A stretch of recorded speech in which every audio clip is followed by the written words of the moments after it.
Salam damai sejahtera, selamat pagi Bapak Ibu, Saudara-saudari dan anak-anak yang terkasih di dalam Tuhan Yesus Kristus.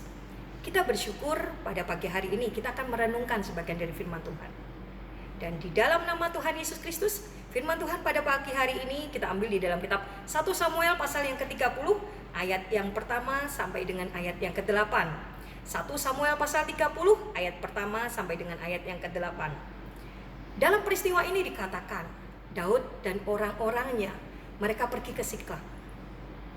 Sesampainya mereka di Siklag, mereka sangat-sangat terkejut.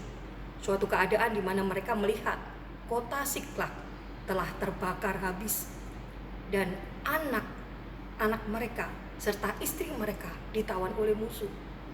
Dan pada saat itu Daud dan orang-orangnya menangis dengan suara yang sangat nyaring. Bahkan dikatakan sampai mereka sudah tidak kuat lagi untuk menangis. Dan pada saat itu, di mana orang-orang yang bersama-sama dengan Daud, hati mereka bercampur aduk. Mereka sedih, mereka marah, mereka kecewa, dan mereka hendak melempari Daud dengan batu.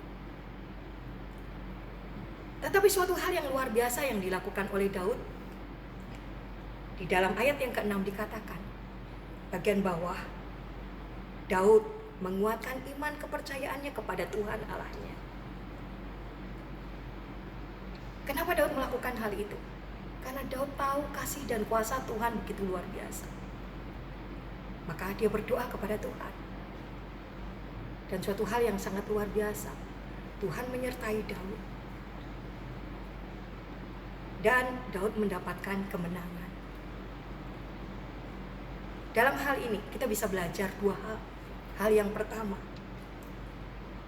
kondisi yang ada pada saat ini ya, adalah di mana bukan hanya di Indonesia, tetapi di seluruh dunia mengalami hal yang sangat-sangat menyedihkan, yaitu di mana virus COVID-19 menyerang.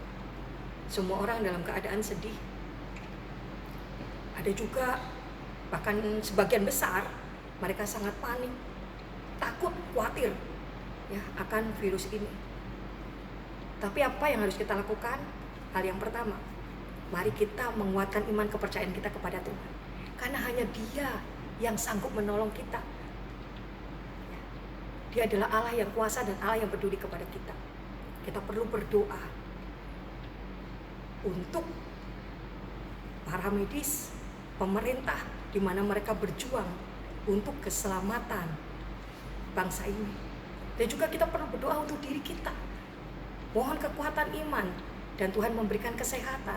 Dan juga orang-orang yang sakit, Tuhan kembali sehatkan mereka. Dan hal yang kedua, Daud berperang melawan musuh. Begitu pula dengan keadaan pada saat ini, ada peperangan. Situasi di mana corona luar biasa. Nah, peperangan kita pada saat ini adalah peperangan melawan ego kita, di mana biasanya kita sering keluar ya, bertemu dengan banyak orang. Tetapi pada saat ini, di mana pemerintah menghimbau kepada kita semua untuk belajar di rumah, bekerja di rumah, beribadah di rumah, marilah kita lakukan itu. Kita menekan ego kita, dan kita bisa menjalankan sama seperti apa yang biasanya kita lakukan. Untuk anak-anak yang belajar, marilah kita tetap belajar di rumah dengan semangat. Yang bekerja, tetaplah kita bekerja di rumah. Beribadah, tetap kita beribadah di rumah. Maka kita akan menang dalam peperangan ini ya. Biarlah firman Tuhan pada pagi hari ini menjadi berkat untuk kita semua. Amin.